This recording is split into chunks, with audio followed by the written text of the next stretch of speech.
ಶ್ರೀ ಗುರುಭ್ಯೋ ನಮಃ. ವೀಕ್ಷಕರೇ, ಇವತ್ತಿನ ಈ ಒಂದು ವಿಡಿಯೋದಲ್ಲಿ ನಾನು ನಿಮಗೆ 2026ರ ಪರಾಭವ ನಾಮ ಸಂವತ್ಸರದ ಮಾರ್ಚ್ 19ಕ್ಕೆ ಬರಲಿದೆ. ಈ ಯುಗಾದಿಯನ್ನು ನಮ್ಮ ಜ್ಯೋತಿಷಾಸ್ತ್ರದ ಪ್ರಕಾರ ಹೊಸ ವರ್ಷ ಅಂತ ಪರಿಗಣಿಸ್ತೇವೆ.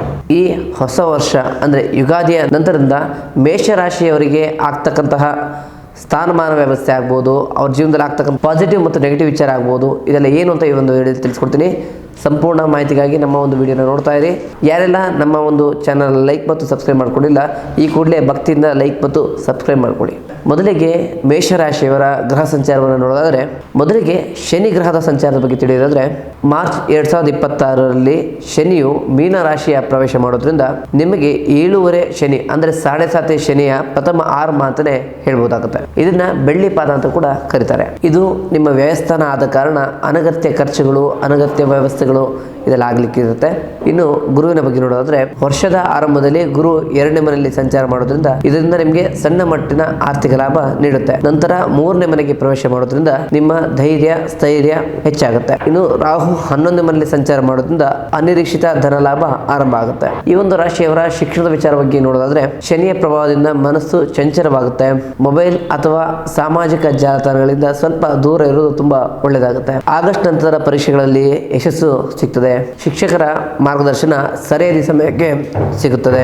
ಈ ಒಂದು ರಾಶಿಯವರ ವೃತ್ತಿ ಮತ್ತು ಉದ್ಯೋಗ ಬಗ್ಗೆ ನೋಡೋದಾದ್ರೆ, ನಿಮ್ಮ ಇಚ್ಛೆಗೆ ವಿರುದ್ಧವಾಗಿ ನಿಮ್ಮ ವರ್ಗಾವಣೆ ಅಂದ್ರೆ ಟ್ರಾನ್ಸ್ಫರ್ ಆಗುವಂತ ಸಾಧ್ಯತೆ ಹೆಚ್ಚಾಗಿದೆ. ಆದರೆ ಇದನ್ನ ದೀರ್ಘಕಾಲದ ದೃಷ್ಟಿಯಿಂದ ನೋಡೋದಾದ್ರೆ ಇದು ನಿಮಗೆ ಒಳಿತನ್ನ ತಂದುಕೊಡುತ್ತೆ. ಸರ್ಕಾರಿ ಉದ್ಯೋಗಿಗಳಿಗೆ ಸಂಬಳ ಹೆಚ್ಚಾಗುವಂತ ಯೋಗವಿದೆ.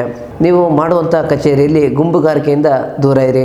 ಇನ್ನು ವ್ಯವಹಾರದ ಬಗ್ಗೆ ನೋಡೋದಾದ್ರೆ, ನೀವೇನಾದ್ರೂ ಬಿಸ್ನೆಸ್ ಮಾಡಬೇಕು, ಹೊಸದಾಗಿ ಬಿಸ್ನೆಸ್ ಸ್ಟಾರ್ಟ್ ಮಾಡಬೇಕು ಅಂದ್ಕೊಂಡಿದ್ರೆ ಏಪ್ರಿಲ್ ನಂತರ ನಿಮಗೆ ಒಳ್ಳೆಯ ಸಮಯ ಕೂಡಿ ಬರಲಿದೆ. ಇನ್ನು ನಿಮಗೆ ಶನಿಯ 12ನೇ ಮನೆ ಅಂದರೆ ಉಚ್ಚ ಸ್ಥಾನದಲ್ಲಿ ಇರೋದ್ರಿಂದ ಯಾರಾದರೂ ನಿಮಗೆ ಶಾರ್ಟ್ಕಟ್ನಲ್ಲಿ ಹಣ ಮಾಡುವಂಥ ದಾರಿ ತೋರಿಸ್ತೀನಿ ಅಂತ ಹೇಳಿ ಮೋಸ ಮಾಡಬಹುದು. ಮುಖ್ಯವಾಗಿ ಸಿಮೆಂಟ್ ಮತ್ತು ಕಬ್ಬಿಣ ವ್ಯವಹಾರ ಮಾಡುವ ವ್ಯಕ್ತಿಗಳಿಗೆ ಲಾಭದ ಆದಾಯ ಹೆಚ್ಚಾಗುವಂಥ ಸಂಭವ ಇದೆ. ಇನ್ನು ಆರ್ಥಿಕ ವಿಚಾರವನ್ನು ನೋಡೋದಾದರೆ, ರಾಹುವಿನ ಕೃಪೆಯಿಂದ ಹಳೆಯ ಹೂಡಿಕೆಯಿಂದ ನಿಮಗೆ ಲಾಭ ಸಿಗಲಿಕ್ಕಿದೆ. ನಿಮ್ಮ ಹಳೆಯ ಸಾಲವನ್ನು ತೀರಿಸಲು ಹಣ ಖರ್ಚಾಗಬಹುದು. ಕುಟುಂಬದ ಭವಿಷ್ಯಕ್ಕಾಗಿ ವಿಮೆ ಮೇಲೆ ಹೂಡಿಕೆ ಮಾಡೋದು ಒಳ್ಳೆಯದು. ಇನ್ನು ಪ್ರೀತಿ ಬಗ್ಗೆ ನೋಡೋದಾದರೆ, ಪ್ರೀತಿಯ ವಿಚಾರದಲ್ಲಿ ಮಿಶ್ರ ಪ್ರತಿಕ್ರಿಯೆ ಇದೆ. ಮೊದಲಿಗೆ ಹೊಸ ವ್ಯಕ್ತಿಯ ಪರಿಚಯವಾಗಿ ಅದು ಪ್ರೇಮಕ್ಕೆ ತಿರುಗಬಹುದು.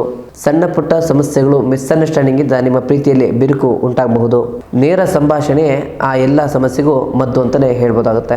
ಸಂಗಾತಿಯು ನಿಮ್ಮ ವೃತ್ತಿ ಜೀವನದಲ್ಲಿ ಮಾಡ್ತಕ್ಕಂಥ ಎಲ್ಲ ಕೆಲಸಕ್ಕೂ ಕೂಡ ಬೆನ್ನೆಲುಬಾಗಿ ನಿಲ್ತಾರೆ.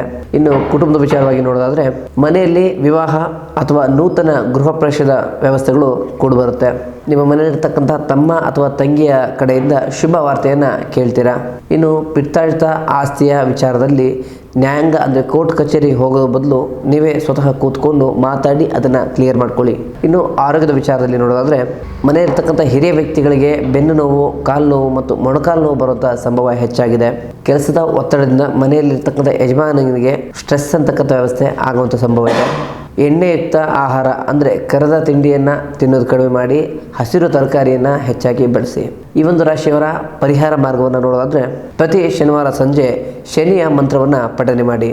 ಅಶ್ವತ್ಥ ಮರಕ್ಕೆ 2 ಪ್ರದಕ್ಷಿಣೆಯನ್ನು ಹಾಕಿ. ಮಂಗಳವಾರ ಕೆಂಪು ಹೂಗಳಿಂದ ಹನುಮಂತನಿಗೆ ಪೂಜೆಯನ್ನು ಮಾಡಿ. ನಿಮ್ಮ ಕೈಲಾದಷ್ಟು ಬಡವರಿಗೆ ವಸ್ತ್ರವನ್ನು ದಾನವಾಗಿ ನೀಡಿ. ಇನ್ನು ಈ ರಾಶಿಯವರ ಅದೃಷ್ಟ ಸಂಖ್ಯೆ ಯಾವುದಪ್ಪ ಅಂದರೆ, ಅದೃಷ್ಟ ಸಂಖ್ಯೆ 9. ಯಾಕಂತಂದರೆ ರಾಶಿಯಾಧಿಪತಿಯಾದಂಥ ಮಂಗಳನ ಸಂಖ್ಯೆಯಾಗಿದೆ. ಅದೃಷ್ಟವಾದ ಬಣ್ಣ ಡಾರ್ಕ್ ರೆಡ್ ಅಂದರೆ ಗಾಢವಾದ ಕೆಂಪು. ಈ ಬಣ್ಣದ ವಸ್ತುಗಳನ್ನು ಜಾಸ್ತಿ ಬಳಸೋದ್ರಿಂದ, ಜಾಸ್ತಿ ಧರಿಸೋದ್ರಿಂದ ಸಕಾರಾತ್ಮಕ ವ್ಯವಸ್ಥೆಗಳು ಇವ್ರ ಸುತ್ತಮುತ್ತ ಹೆಚ್ಚಾಗುತ್ತೆ. ಒಟ್ಟಾರೆಯಾಗಿ ಮೇಷರಾಶಿಯವರಿಗೆ ಭಯ ಅಂತಕ್ಕಂಥ ವ್ಯವಸ್ಥೆ ಬೇಡ. ಗುರುವಿನ ಆಶೀರ್ವಾದ ಸದಾ ನಿಮ್ಮ ಮೇಲೆ ಇರುತ್ತದೆ. ಸತ್ಯ ಮತ್ತು ಧರ್ಮದ ಹಾದಿಯಲ್ಲಿ ನಡೆದರೆ ಯಶಸ್ಸು ನಿಮ್ಮ ಬೆನ್ನ ಹಿಂದೆ ಸದಾ ಇರುತ್ತೆ.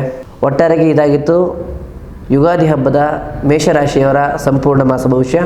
ಹಾಗೆ ನಿಮ್ಮ ಜೀವನದಲ್ಲಿ ಯಾವುದೇ ಸಮಸ್ಯೆಗಳಿದ್ದರೆ ಪರಿಹಾರಕ್ಕೋಸ್ಕರ ನಮ್ಮ ಒಂದು ಭೇಟಿಗಾಗಿ ಕೆಳಗೆ ಕಾಣ್ತಿರೋ ನಂಬರ್ಗೆ ಕರೆ ಮಾಡಿ ನಮ್ಮನ್ನು ನೇರ ಭೇಟಿಗೆ ನಿಮ್ಮ ಸಮಸ್ಯೆನ ಪರಿಹರಿಸ್ಕೊಳ್ಳಿ.